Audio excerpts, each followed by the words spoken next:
y vayamos a la Biblia, a la palabra de Dios. Es importante poder juntos ahora adorar a Dios a través de la lectura, la meditación en su palabra, que el Señor nos hable como oraba Nico recién, a través de su palabra.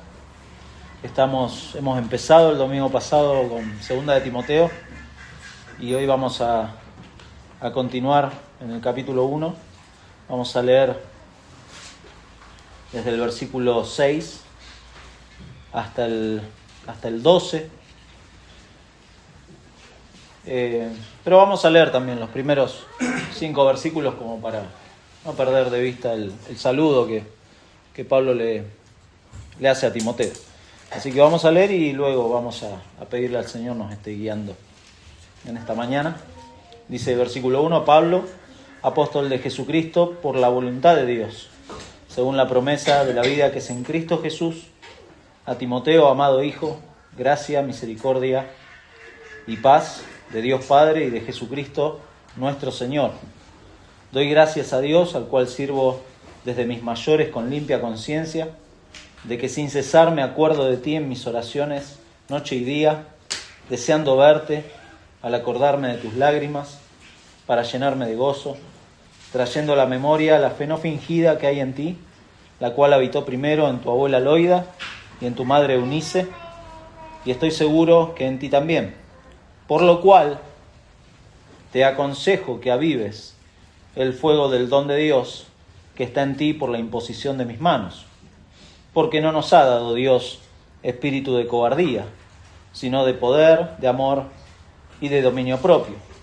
Por tanto, no te avergüences de dar testimonio de nuestro Señor, ni de mí, preso suyo, sino participa de las aflicciones por el Evangelio según el poder de Dios, quien nos salvó y llamó con llamamiento santo, no conforme a nuestras obras, sino según el propósito suyo y la gracia que nos fue dada en Cristo Jesús antes de los tiempos de los siglos, pero que ahora ha sido manifestada por la aparición de nuestro Salvador Jesucristo, el cual quitó la muerte y sacó a luz la vida y la inmortalidad por el Evangelio, del cual yo fui constituido predicador, apóstol y maestro de los gentiles, por lo cual asimismo padezco esto, pero no me avergüenzo,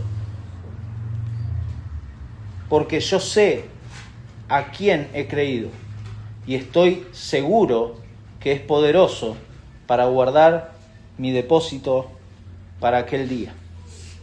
Padre, te damos de nuevo las gracias por permitirnos juntos venir a rendirte culto, a cantarte juntos, Señor, a expresarte a través de estas canciones el anhelo que tenemos de tus hijos de ser edificados por tu verdad, Señor.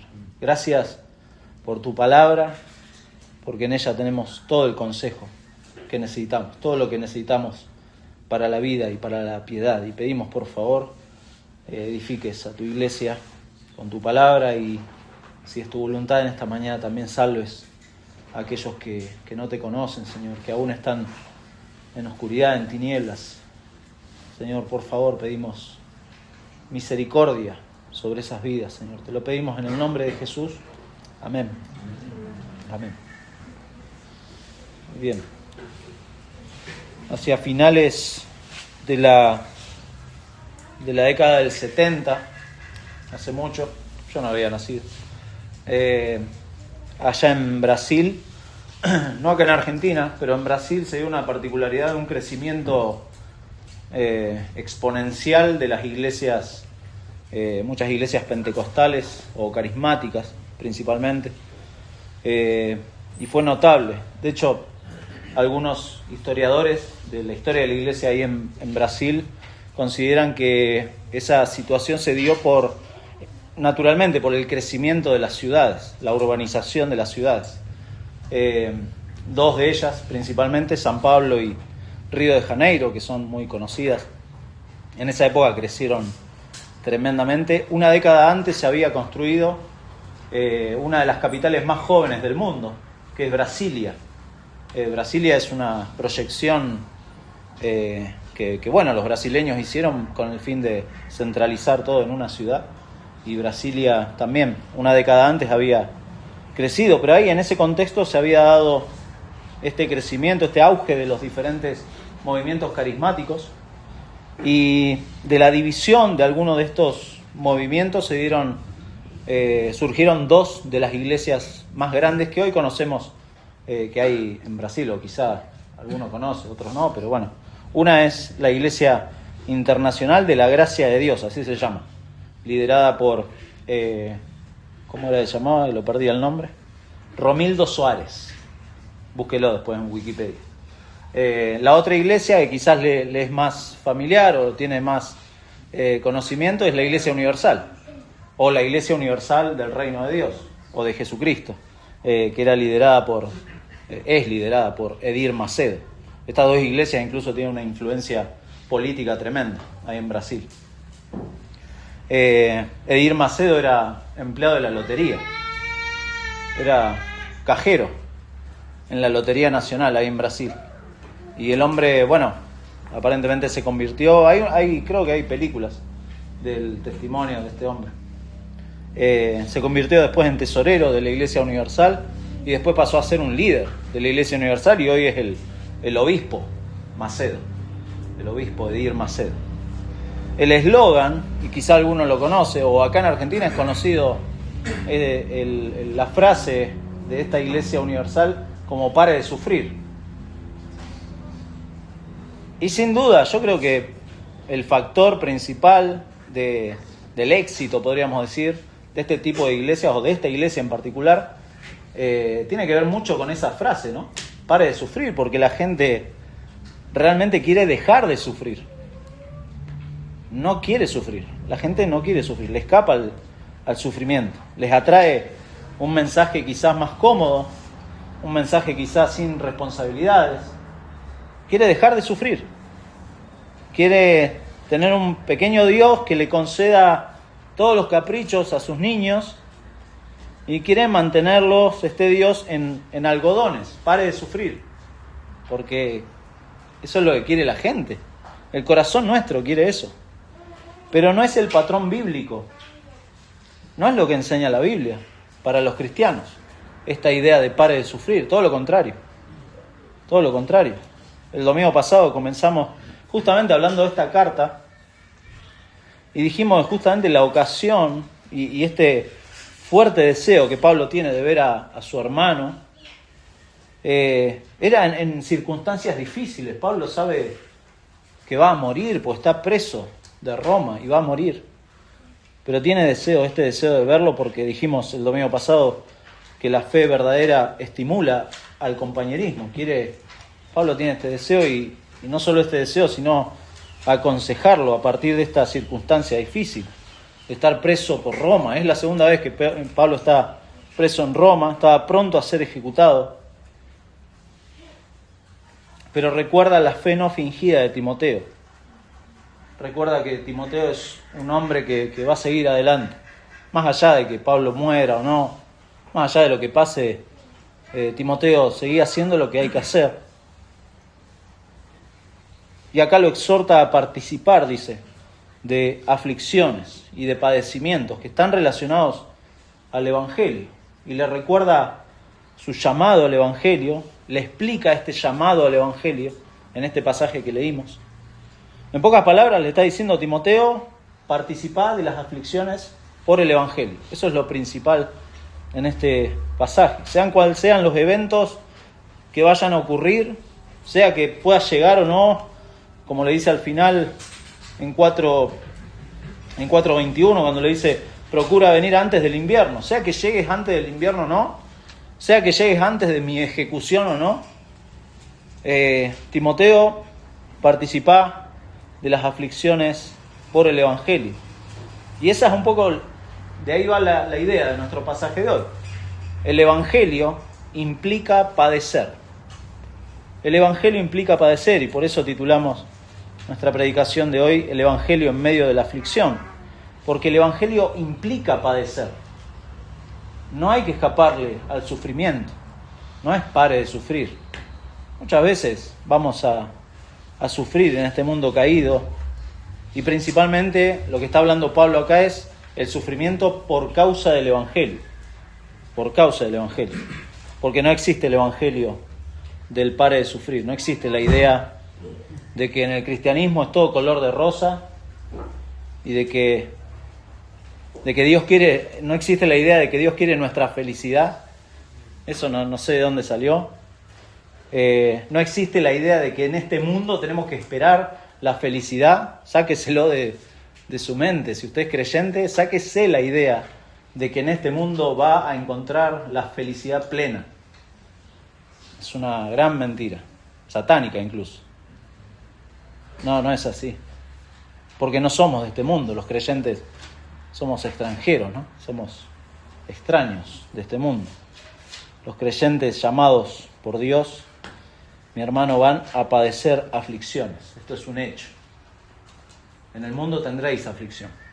Es un hecho. Pero confiad, yo he vencido al mundo, dijo el Señor. Pero es un hecho que en el mundo tendréis aflicción. No dijo el Señor, en el mundo probablemente tengan aflicción. No, en el mundo tendréis aflicción. Porque el mundo está gobernado por el príncipe de este mundo. Filipenses, en capítulo 1 de Filipenses, Pablo le recuerda lo mismo a esta iglesia, porque es interesante, ¿no? Pablo no cambia el mensaje según a la iglesia que va. No es que se acomoda a las circunstancias. En capítulo 1 de Filipenses, en un versículo muy conocido, versículo 21, dice, porque para mí el vivir es Cristo y el morir es ganancia. Y el morir implica sufrimiento, ¿no? Y explica por qué hace esto, pero en versículo 25 dice, y confiado en esto, en el hecho de que Él va a quedar vivo, Dios lo va a guardar, y Él confía en esto, y dice, y confiado en esto, sé que quedaré, que aún permaneceré con todos vosotros para vuestro provecho y gozo de la fe, para que abunde vuestra gloria de mí en Cristo Jesús, por mi presencia otra vez entre vosotros. ¿Se da cuenta? La misma idea de deseo verlos, quiero estar con ustedes. Pero bueno, si no estoy con ustedes, versículo 27 les dice, solamente que os comportéis como es digno del Evangelio de Cristo, para que sea que vaya a veros o que esté ausente, oiga de vosotros que estáis firmes en un mismo espíritu, combatiendo unánimes por la fe del Evangelio. Eso implica sufrimiento. Hay un combate, hay una necesidad de mantenerse firme. Versículo 28, y en nada intimidados por los que se oponen. Ahí hay aflicción también, que para ellos ciertamente es indicio de perdición, mas para vosotros de salvación.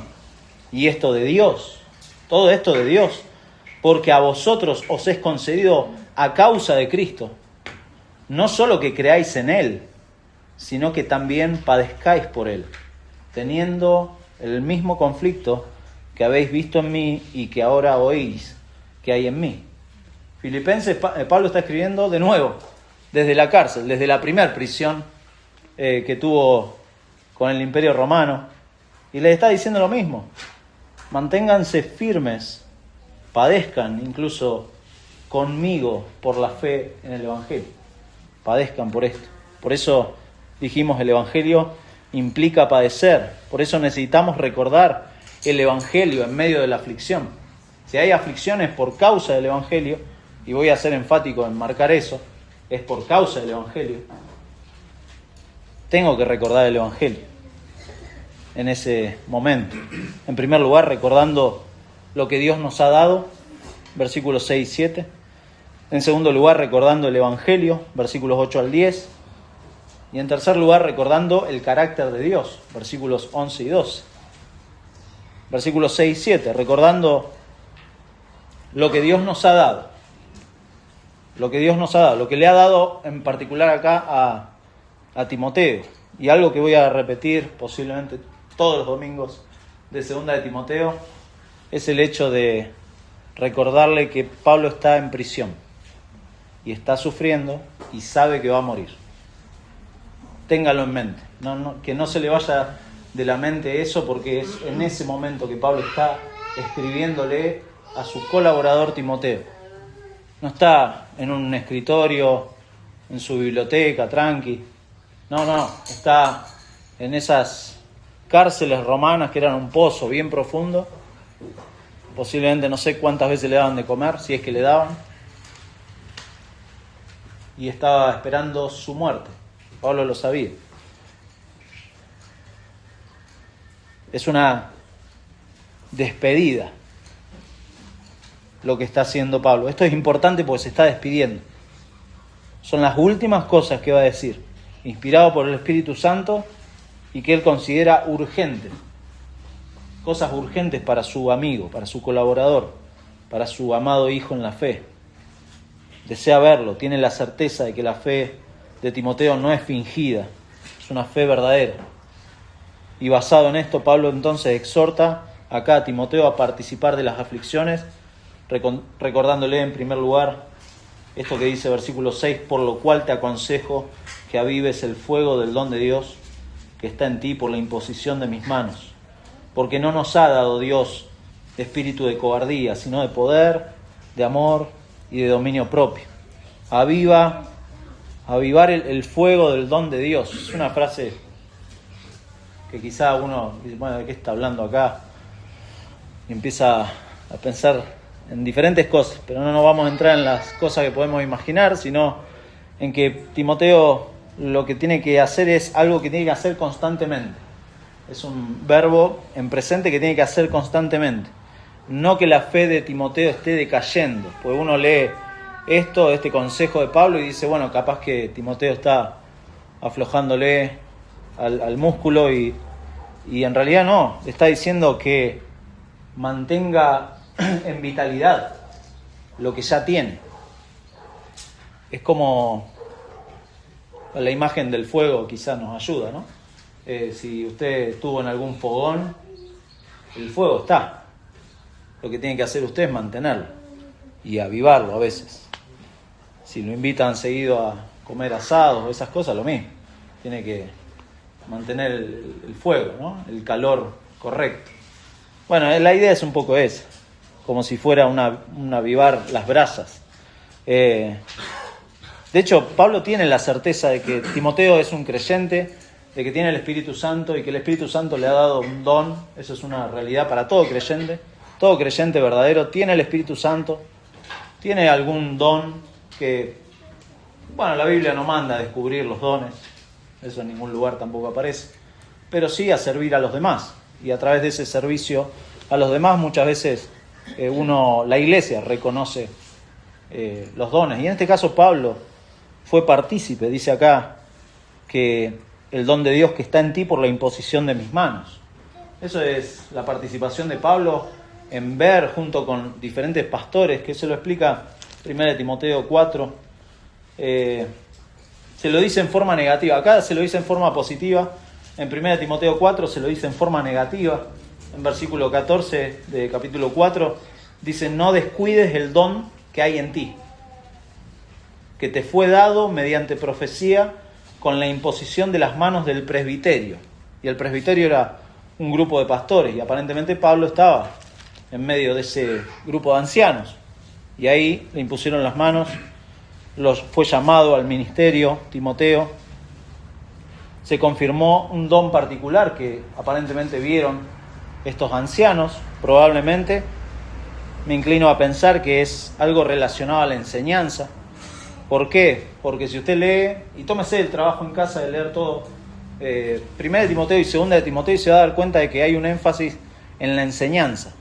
Evidentemente Timoteo tenía este don de la enseñanza. De hecho, en capítulo 4, si da vuelta a la página, capítulo 4 le dice en versículo 1, te encarezco delante de Dios y del Señor Jesucristo.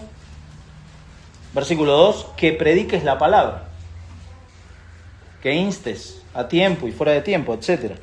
Eso es lo que Pablo le está recordando. Le recuerda, y conectado, ¿no?, con la fe no fingida, que Timoteo había recibido el Espíritu Santo en la salvación. Esto todo el que es creyente lo tiene el Espíritu Santo, y en particular el Espíritu Santo lo había capacitado a Timoteo para el ministerio, y de ahí el consejo de Pablo de avivar este don. Es un consejo motivado acá por las características que todo cristiano que tiene el Espíritu Santo debería tener por poseer el Espíritu Santo, que es lo que dice versículo 7, porque no nos ha dado Dios espíritu de cobardía, sino de poder, de amor y de dominio propio. Todo creyente es morada del Espíritu Santo. Eso es una verdad que está en la palabra de Dios. Todo creyente es morada del Espíritu Santo. Todo creyente es poseedor de algún don vigente. Es así. Y por eso es responsable de servir a los demás. Todo creyente. Y en esto, Pablo le dice, recordá que este espíritu no es un espíritu de cobardía. La cobardía habla del temor o la timidez. No tiene que haber eso en un creyente. Tiene que estar confiado en el Señor, de que tiene el aval del Señor a través del sello del Espíritu Santo. No es cobardía. Posiblemente es muy probable que Pablo esté pensando en su contexto. Un espíritu de cobardía en medio de la prisión de Pablo, en medio de la persecución, en medio de los desafíos ministeriales que Timoteo iba a tener que enfrentar. Le dice, el espíritu que Dios nos ha dado no es un espíritu de cobardía. Estos no son tiempos para mantenerse tímidos o temerosos delante de lo que pueda suceder, porque yo ya estoy para ser sacrificado. Entonces el espíritu no es un espíritu de cobardía, sino de poder, de amor y de dominio propio. Hace sentido, ¿no? El contraste positivo poder, amor y dominio propio. Porque el Evangelio implica padecer. Y entonces no hay que acobardarse, le dice Pablo a Timoteo. No tengo licencia en medio de la aflicción, no tengo licencia para victimizarme. Eso le está diciendo. Pablo no se estaba victimizando. No le estaba diciendo, no, mírame Timoteo, pobrecito de mí que estoy acá en esta cueva y bueno, yo sé que... No, le dice, el Señor nos ha dado espíritu de poder, de amor y de dominio propio. No te amilanes, como decimos, ¿no? No te opaques, no te olvides de tu identidad en Cristo. No te olvides lo que Dios te ha dado, que es su Espíritu Santo. Por eso Pablo oraba, por ejemplo, a los Efesios, en 3:16, para que los creyentes fueran fortalecidos con poder en el hombre interior por su Espíritu. No importa lo que te pase físicamente, que puede afectarte, por supuesto. Uno no ignora las aflicciones físicas, son reales. Pero Pablo oraba por estos hermanos para que el hombre interior, la parte inmaterial del hombre, fuera fortalecido con el poder de Dios por medio de su Espíritu, para ser perfeccionados para la obra del ministerio. Por eso le habla de un espíritu de poder, de amor, dice. El amor no es el amor romántico, no es el amor sentimental, es el amor ágape. El amor ágape que lo llevó a Cristo a la cruz. Y Cristo no se acobardó. El amor de Dios derramado en los corazones de los creyentes. Ese amor está hablando acá. Es característica del fruto del Espíritu. El fruto del Espíritu, recuerda, Gálatas 5. Es amor, gozo, paz. Pero es primeramente amor. Es ese amor del que habla. Un amor de Dios y a Dios que se traduce en la vida de uno. Una vida que obviamente a su vez es disciplinada, por eso dice que es también un espíritu de dominio propio. Eso habla de una vida disciplinada, de una vida de buen juicio. ¿Se da cuenta el contraste con la cobardía? No es un espíritu de cobardía, es un espíritu de disciplina, de un buen juicio. Es un poco la idea de que Primera de Pedro les dice, cuando les dice que ajusten su entendimiento, ceñid los lomos de vuestro entendimiento, sed sobrios y velad, esperando al Señor. Esto le está diciendo Pablo. Lo que Dios nos ha dado no es un espíritu de cobardía, y menos en tiempos de aflicción, sino de poder, de amor y de dominio propio. La aflicción no puede superar lo que es el poder de Dios, ¿se da cuenta? Si Dios nos ha dado su Espíritu Santo, la aflicción no puede ser mayor a Dios. Imposible. Imposible. Bueno, uno podría hacer, no me voy a extender, porque podría hacer un estudio de cada palabra, ¿no? De estas, de amor, pero no es el punto de Pablo, acá. Pablo quiere recordarle a Timoteo que en la salvación, ahora que es un amado hijo en la fe, Dios le ha dado su espíritu y por medio de ese espíritu un don para ejercer el ministerio, el cual produce esto que describe el versículo 7, y por eso el consejo de Pablo en versículo 6, a mantenerse encendido, enfocado, requiere esfuerzo. Requiere esfuerzo. Y todo esfuerzo requiere muchas veces aflicción o sufrimiento. Si usted se esfuerza en algo, siempre le va a doler, de alguna manera, o va a tener que dejar de lado cosas que quizá le gusta o quizás le hacen sentir cómodo. Y el esfuerzo en el Evangelio implica muchas veces sufrimiento. Por eso Pablo pasa a decir en versículo 8, por tanto, como conclusión o como consecuencia de esto, por tanto, no te avergüences de dar testimonio de nuestro Señor, ni de mí, preso suyo, sino participa de las aflicciones por el Evangelio según el poder de Dios. En medio de este contexto de aflicción que Pablo está describiendo, de esta carta de despedida, Pablo le recuerda lo que Dios, en primer lugar, le ha dado a Timoteo, su Espíritu Santo, este llamado al ministerio, pero vamos a ver también en versículos 9 y 10 la importancia del recordatorio de nuestra salvación. Es muy importante recordar nuestra salvación en medio de la aflicción, recordar el Evangelio. No sin antes esta nota, una alta nota que tiene este versículo 8 y que es el único imperativo que tiene toda esta parte. Usted sabe, bueno, la mayoría sabe, porque muchas veces lo decimos, que los verbos imperativos en el Nuevo Testamento son verbos que nos llaman a algo obligatorio, algo que no podemos esquivar, que no podemos hacerle la de Messi, ¿no? Es algo obligatorio, imperativo, impera sobre la vida del creyente. Y el verbo imperativo es participa de las aflicciones, participa.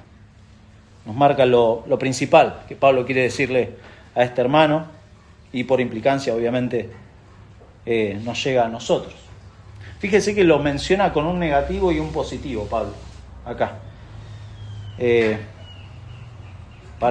Por ejemplo, para hacerlo más sencillo esta explicación, usted cuando le dice a su hijo, no podés salir a jugar al patio, o no sé, o no podés jugar a la Play, sin antes hacer tal cosa, sin antes, no sé, acomodar la habitación, o sin antes algo. No podés salir al patio hasta que termines tu tarea, por ejemplo. Eso es un negativo y un positivo, ¿no? ¿Le ha pasado a los chicos? Bueno, ahora, ¿qué es lo que manda cuando uno le dice un negativo y un positivo? ¿Qué es lo que manda? ¿Qué es lo que lo mueve al niño a ir, por ejemplo, a acomodar su pieza o a hacer su tarea? Lo positivo, el ir a jugar. Yo quiero ir a jugar o quiero jugar a los jueguitos y eso lo mueve. No es que lo hace por amor al orden y a la organización, no es así.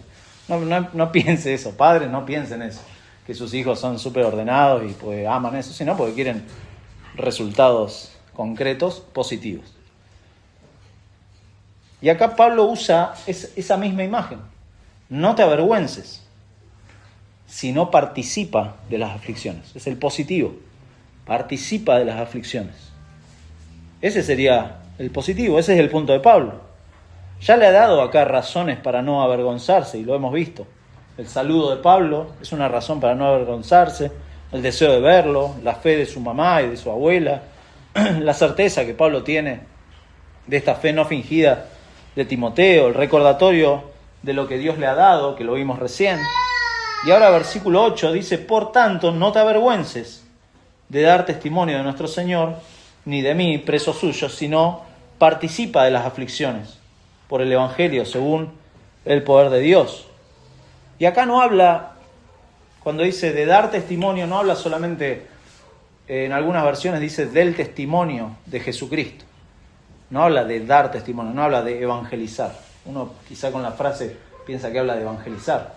No, sino que habla de identificarse con Cristo, del testimonio de Jesucristo. Y de mí, preso suyo. O sea, identificate con Cristo, identificate con mi ministerio, con el Pablo que ahora está preso.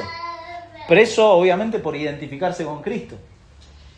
Uno puede que vaya preso no solamente por evangelizar en la vía pública, sino por identificarse con Cristo. Y eso le pasó a Pablo. No te avergüences, sino participa de las aflicciones, porque el Evangelio, mi hermano, implica padecer. Si usted está buscando un Evangelio más tranqui, más liviano, bueno, yo lamento decirle que no es algo bíblico. El Evangelio implica padecer. No hay un solo libro en la Biblia, no hay una sola carta del Nuevo Testamento en donde no se hable de la aflicción de los hijos de Dios. En toda la Biblia, desde Génesis 3, desde la caída hasta el final, siempre se habla de alguna manera de los sufrimientos, de las aflicciones. Por el solo hecho de estar en un mundo caído, va a haber aflicción. No le escape, no piense que Dios no lo ama si pasa por aflicciones, no piense eso. No es así. Nuestra condición de pecado, cuando estábamos sin Cristo, nuestra lejanía de Dios, claro, por supuesto iba a llegar la aflicción por los sufrimientos en este mundo. Pero lo que no hay que caer es en ese error de pensar que el creyente no sufre aflicción. Es una mentira. Y querer escaparle a la aflicción o al sufrimiento por el sufrimiento en sí, también es otra mentira. Porque en el sufrimiento Dios se tiene que glorificar. Los creyentes sufren aflicciones. No tenemos que pensar que el objetivo de Dios es que nosotros no suframos.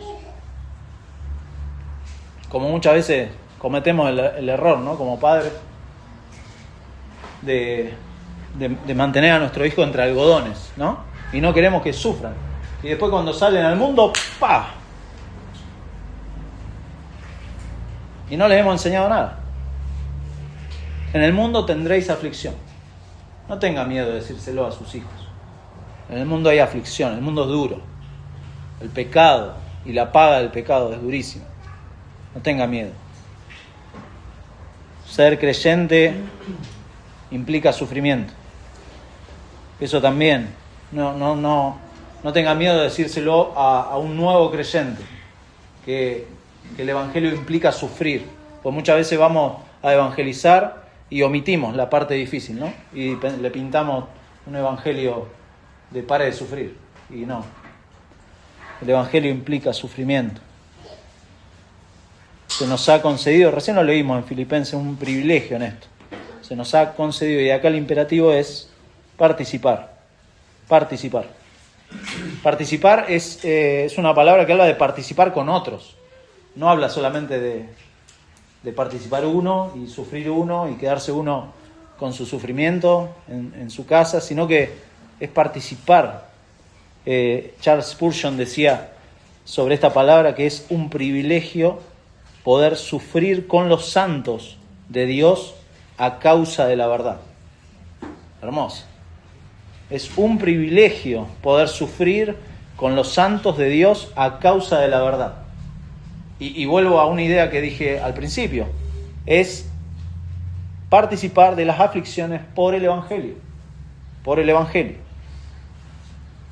Participa recordando el Evangelio, recordando nuestra salvación. Por eso le dice, versículo 9, quien nos salvó y llamó con llamamiento santo, no conforme a nuestras obras, sino según el propósito suyo y la gracia que nos fue dada en Cristo Jesús antes de los tiempos de los siglos, pero que ahora ha sido manifestada por la aparición de nuestro Salvador Jesucristo, el cual quitó la muerte y sacó a luz la vida y la inmortalidad por el Evangelio.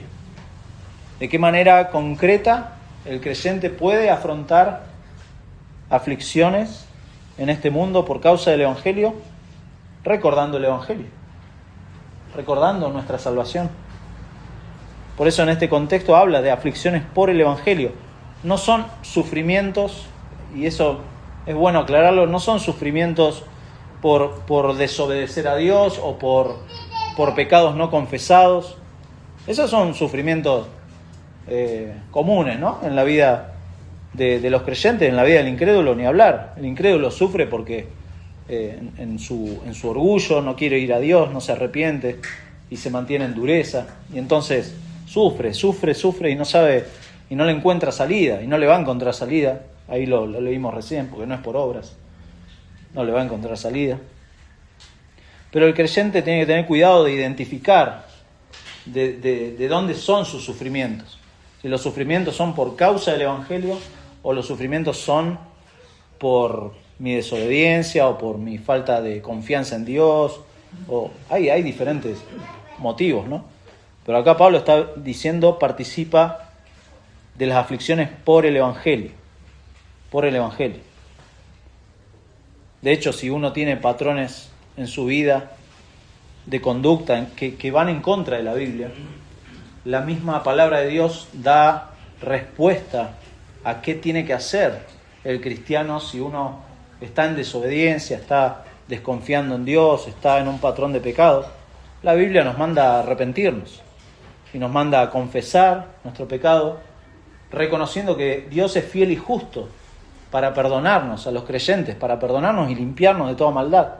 Pero tenemos que reconocer de dónde viene esta aparente aflicción e ir y volver al Señor.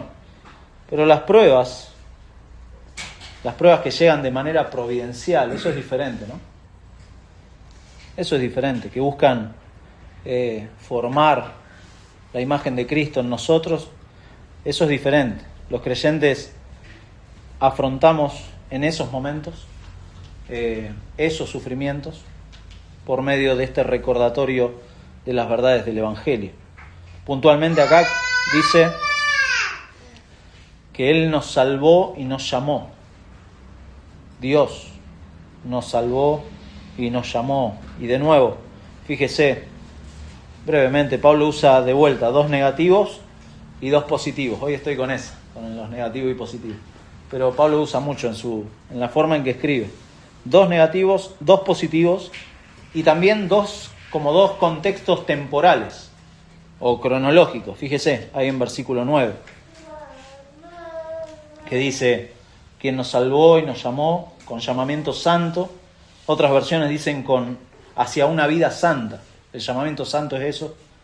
No conforme a nuestras obras, sino según el propósito suyo y la gracia que nos fue dada en Cristo Jesús antes de los tiempos de los siglos. Ahí está el primer positivo negativo.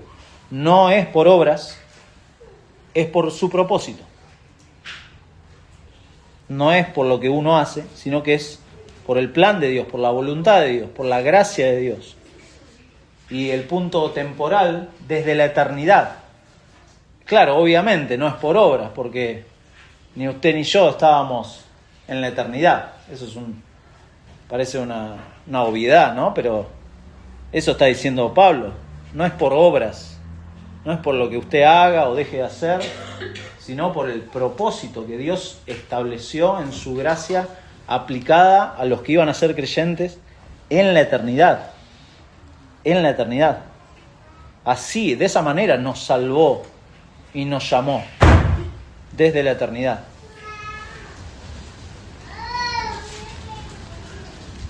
Qué lindo el viento. Pero que ahora, dice versículo 10, pero que ahora, y ahí marca de vuelta el cambio temporal, habló en la eternidad, pero que ahora, en este momento, y ahí vemos el segundo positivo y negativo. cuando habla de la venida de nuestro Señor Jesucristo, de su sacrificio en la cruz, pero que ahora ha sido manifestada por la aparición de nuestro Señor Jesucristo. Y acá están los positivos y negativos, el cual quitó la muerte y sacó a luz la vida y la inmortalidad por el Evangelio. Con la venida del Señor, con su sacrificio en la cruz, Él quitó la muerte y sacó a luz la vida y la inmortalidad por el Evangelio. ¿De qué está hablando Pablo acá? Habla de nuestra condición espiritual. No está hablando de la muerte física. No está diciendo que en primera instancia la venida de nuestro Señor Jesucristo, Él quitó la muerte física. Sería una contradicción de parte de Pablo, porque después va a decir que yo ya estoy para ser sacrificado. Entonces, ¿cómo Pablo sacó la muerte, pero vas a morir? ¿Qué está pasando acá? Está hablando de la condición espiritual, de nuestra muerte espiritual, de nuestra separación con Dios. Cuando Cristo vino en su primera venida, Él quitó la muerte espiritual de los pecadores.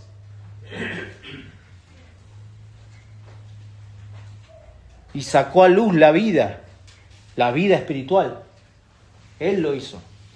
No por las obras de nadie, por su propósito, por su gracia. Él nos dio vida cuando estábamos muertos. Por eso, en medio de la aflicción, recuerde su salvación, recuerde su identidad en Cristo. Timoteo, van a venir tiempos difíciles. Yo ya estoy para ser sacrificado. El tiempo de mi partida está cercano. Ya la carrera ya la estoy terminando. Pero vos seguís adelante. Recordá tu salvación, recordá el Evangelio, afirmate en eso, porque eso es el ancla firme del creyente. No hay otra cosa más firme. Si usted busca por cualquier otro lado, yo lamento decirle, mi hermano, que se va a frustrar. Su vida va a andar a los tumbos, porque la única firmeza del creyente está en el Evangelio y en la persona de Jesucristo. Recordá el Evangelio, Timoteo, y recordá que el Evangelio implica padecer, implica aflicción. Participá de esto, considerando estas verdades.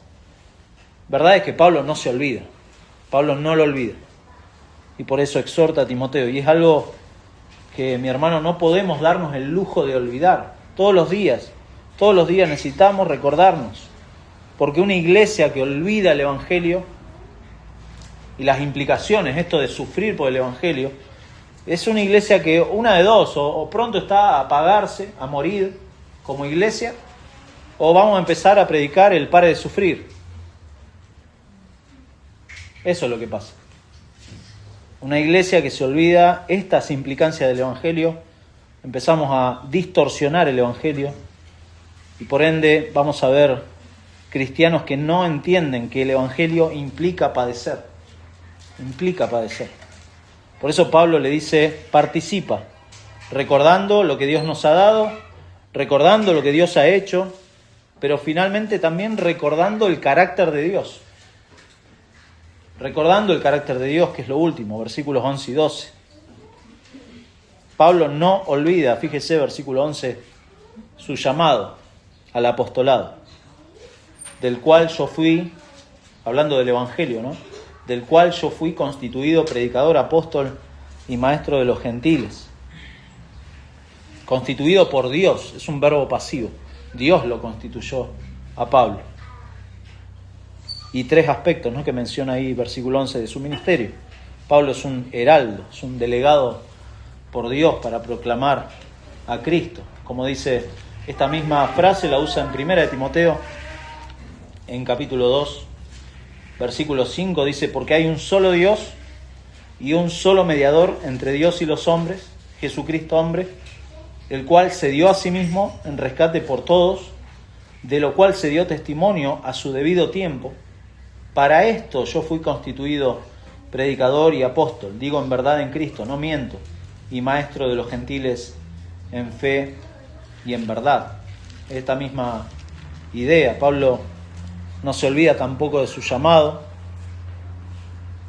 de los padecimientos, y concluye, versículo 12, por lo cual, en conclusión a esto, asimismo padezco esto. Es por causa de esa es la frase, por causa del servicio en el ministerio del Evangelio que Pablo sufre estas cosas. Porque como dijimos, el sufrimiento está ligado necesariamente al Evangelio en este mundo caído. Es así. En ello es sumamente importante entonces recordar y reconocer acá el carácter de Dios y la seguridad que Dios nos ha provisto en estos últimos versículos. En Romanos, hoy lo leímos en capítulo 8, no lo vamos a leer todo de nuevo, pero hay una parte hermosa al final que dice: ¿quién nos separará del amor de Cristo? Bueno, antes dice: ¿quién es el que condenará? Cristo es el que murió, y recuerda el Evangelio, ¿no? Más aún el que también resucitó, el que además está a la diestra de Dios, el que también intercede por nosotros. ¿Quién nos separará del amor de Cristo? ¿Tribulación? Es una pregunta retórica. ¿Quién nos separará del amor de Cristo? Nadie. Nada. ¿Tribulación? No. ¿Angustia? No. ¿Persecución? No. ¿Hambre? ¿Desnudez? Pablo estaba en prisión. ¿Peligro? ¿Espada? Nada de eso. Como está escrito, por causa de ti, esta es la identidad del cristiano, por causa de ti somos muertos todo el tiempo. Somos contados como ovejas al matadero. Antes, en todas estas cosas, tribulación, angustia, persecución, en todas estas cosas somos más que vencedores. Soy un capo. No, por medio de aquel que nos amó. Por lo cual estoy seguro, de vuelta usa esa frase, Pablo está seguro de muchas cosas y se pone a buscar en el Nuevo Testamento las frases estas de Pablo. Estoy seguro. ¿De qué estaba seguro Pablo? Estoy seguro de que ni la muerte, ni la vida, ni ángeles, ni principados, ni potestades, ni lo presente, ni lo porvenir. Ni lo porvenir, vaya a saber qué podría venir. En 2 de Timoteo, Pablo sabe que va a morir. Ni lo porvenir, ni lo alto, ni lo profundo, ni ninguna otra cosa creada nos podrá separar del amor de Dios que es en Cristo Jesús nuestro Señor. El Evangelio implica aflicción, pero la aflicción no me va a separar del amor de Dios que es en Cristo Jesús. De ninguna manera. Por lo cual, dice, versículo 12, volviendo a 2 de Timoteo, por lo cual asimismo padezco esto, pero no me avergüenzo, porque yo sé a quién he creído. Y estoy seguro, y acá está el carácter de Dios, estoy seguro que Dios es poderoso para guardar mi depósito para aquel día. Recordá, mi hermano, el carácter de Dios. El carácter de Dios. El Dios de amor no habla de que nos va a evitar el sufrimiento. Por eso como dice un autor, es una doctrina difícil. La difícil doctrina del amor de Dios. Porque el amor de Dios no implica que Dios te va a evitar o a sacar el sufrimiento. No. Y por eso, si usted pasa aflicción, no piense que el amor de Dios ha cambiado o ha disminuido. El amor de Dios no cambia, como vimos en Romanos 8. El amor de Dios no cambia en Cristo. La Biblia no dice eso. Incluso la preservación que Dios hace de sus hijos no es algo casual o algo descuidado de parte de Dios. Me olvidé de fulano, de mengano, y por eso cambia mi amor. No, el amor de Dios no cambia. Y por eso Pablo está seguro de que Dios es poderoso para guardar, dice él, mi depósito para aquel día. Fíjese, Pablo acá no está poniendo el fundamento de su fe en sus emociones, en lo que piensa, en lo que siente, en las circunstancias, en si está alegre o está feliz o está cómodo. Tampoco pone su confianza en su intelecto, nada de eso, o en sus razonamientos, o en sus logros, o en sus títulos. No pone nada. De hecho, él lo tiene por basura, ¿no? Dice en Filipenses. Cuando él da todo el listado de todos sus logros, dice, bueno, todo esto lo tengo por basura. Literalmente por estiércol. Porque tengo a Cristo. Ahí está mi identidad.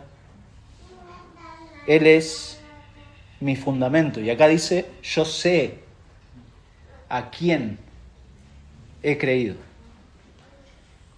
Yo sé a quién he creído. Lo que nos lleva, fíjese, de regreso a la exhortación del inicio, ¿no? De la oración. No te avergüences. Participá de las aflicciones. No te avergüences. Pablo indica que él acá no se avergüenza también, incluso en las circunstancias que se encuentra, ¿no? En la prisión. ¿Para qué? Para que también Timoteo no se avergüence. Le dice, no te avergüences. No te avergüences de mí, preso del Señor. Participá de las aflicciones. Y la seguridad de Pablo, la seguridad de Timoteo, la seguridad de cualquier creyente verdadero es el Señor, porque yo sé a quién he creído. Yo sé a quién he creído. Y Dios es poderoso para guardar mi depósito para aquel día. Dios es poderoso. Amén. Dios es poderoso. Pero cuando empezamos a poner la confianza en nosotros mismos, o en las circunstancias, o en mis grandes planes, empiezo a decir que Dios no es poderoso.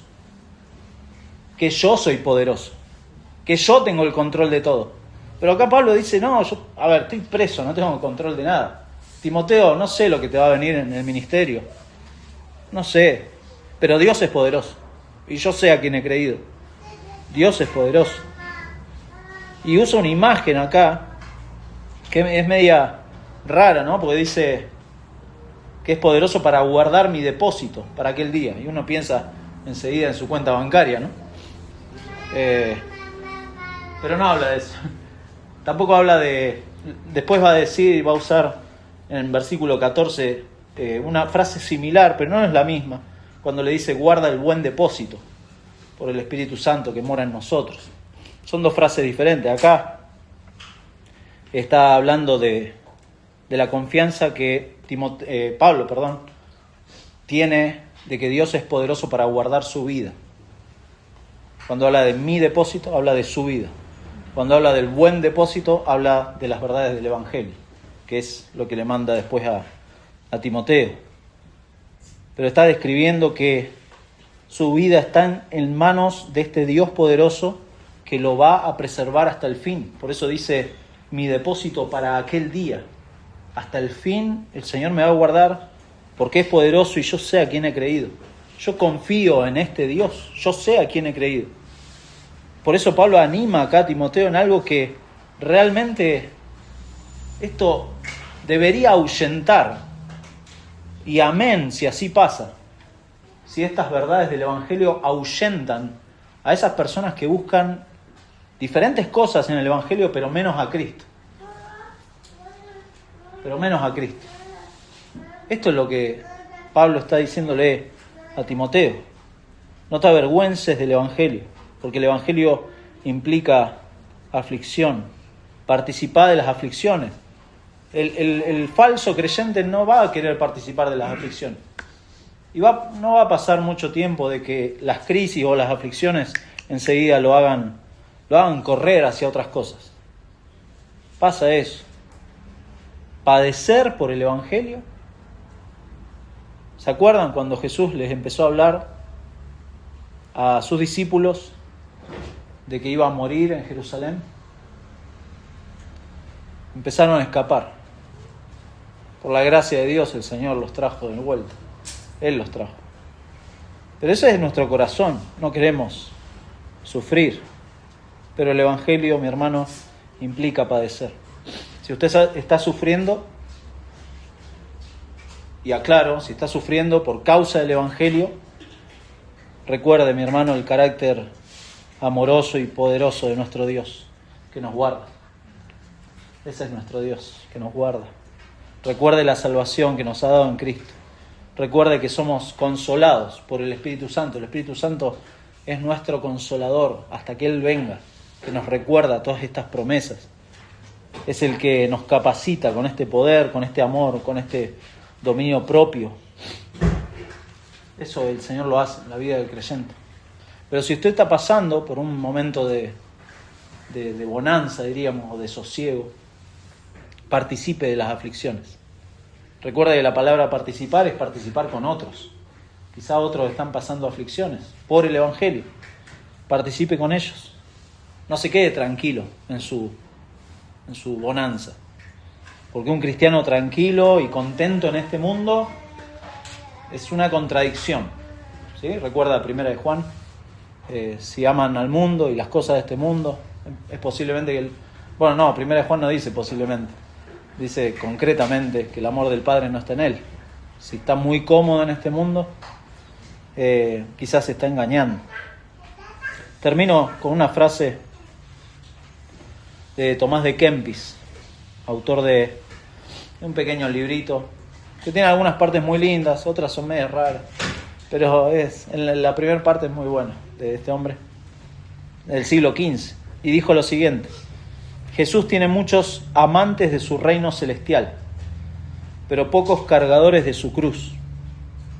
Jesús tiene muchos buscadores de consuelo, pero pocos de sufrimiento. Encuentra muchos compañeros de su mesa, pero pocos de su ayuno. Muchos quieren regocijarse con él, pero pocos están dispuestos a pasar por cualquier cosa por él. Muchos siguen a Jesús por el pan que provee, pero pocos por la copa de su pasión. Muchos se asombran de sus milagros, pero pocos lo siguen hasta la vergüenza de su cruz.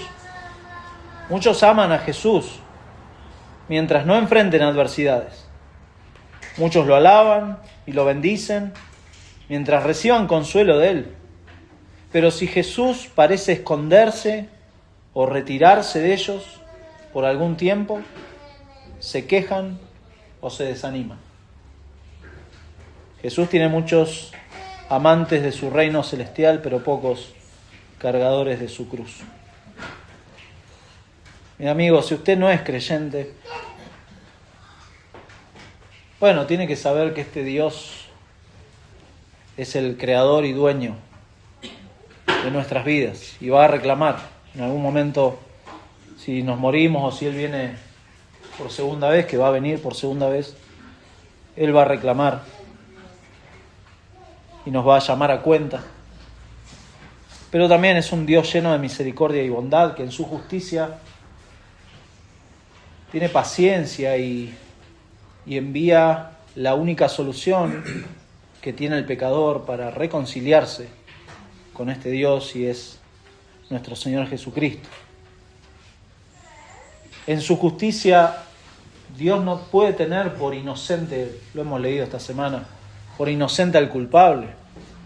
Si alguien se reconoce pecador, tiene que reconocer que está en problemas, está en aprietos con Dios. No puede por sus obras o por venir a la iglesia o por empezar a leer la Biblia, tratar de solucionar, a menos que reconozca que solamente por medio de Cristo puede alguien acercarse. Por eso mis obras no sirven para nada. Las obras de alguien no sirven para nada. Los buenos sentimientos no son méritos para acercarse a Jesucristo. Si no se arrepiente y no confía en Jesucristo, en esta obra que hoy vamos a recordar en esta mesa, usted sigue en condenación. Sigue esperando a este Dios creador, a este Dios dueño de todo, que va a venir a pedir cuenta a todos. Y gloria a Dios que muchos van a ser aceptos en el reino gracias a la obra de Cristo. Gracias a que vamos a reencontrarnos con aquel que nos ha dado acceso al Padre. Por eso, mi amigo, si usted no es creyente, reconozca lo que dice el versículo 9, que Dios salva no conforme a nuestras obras, sino según el propósito suyo y la gracia que nos fue dada en Cristo Jesús. Solamente en Cristo Jesús un pecador puede ser salvo. Vamos a orar. Vamos a orar. Señor, te damos muchas gracias por tu palabra.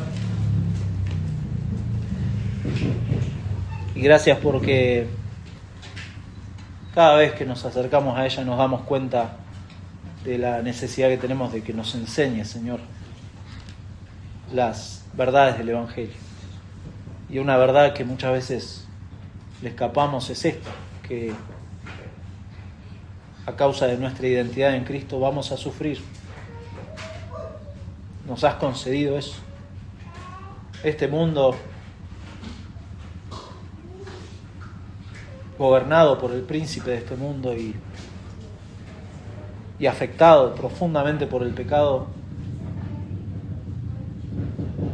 nos va a afectar y nos va a hacer sufrir. Señor, conforme querramos ser fieles al Evangelio, va a haber sufrimiento, va a haber aflicción, pero qué precioso estas últimas palabras de Pablo a su hermano, a su colaborador, recordándole que tu carácter no ha cambiado y no va a cambiar. Tu amor por tu pueblo no va a cambiar. El poder para sostenernos hasta aquel momento de redención no va a cambiar. Por eso te damos muchas gracias, Padre, porque nos llamas obligatoriamente a participar de las aflicciones, pero no abandonándonos, Señor, sino asegurándonos que tú eres poderoso para guardar nuestras vidas hasta aquel día.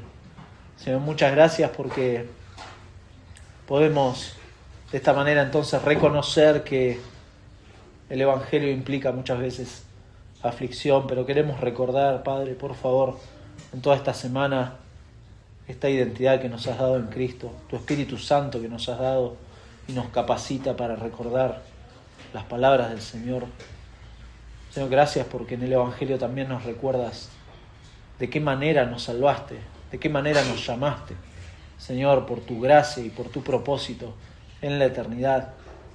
Pero también gracias porque podemos recordar tu carácter inmutable, Señor, hacia tu pueblo, y por favor pedimos que nos ayudes a traer a la mente estas cosas. Gracias porque ahora a través de la cena del Señor podemos también una vez más recordarnos tu fidelidad para con tu pueblo y anunciar una vez más el mensaje del Evangelio. Señor, guárdanos en el resto de este día, en el resto de esta semana. Te lo pedimos, Padre, por favor, en el nombre de Jesús.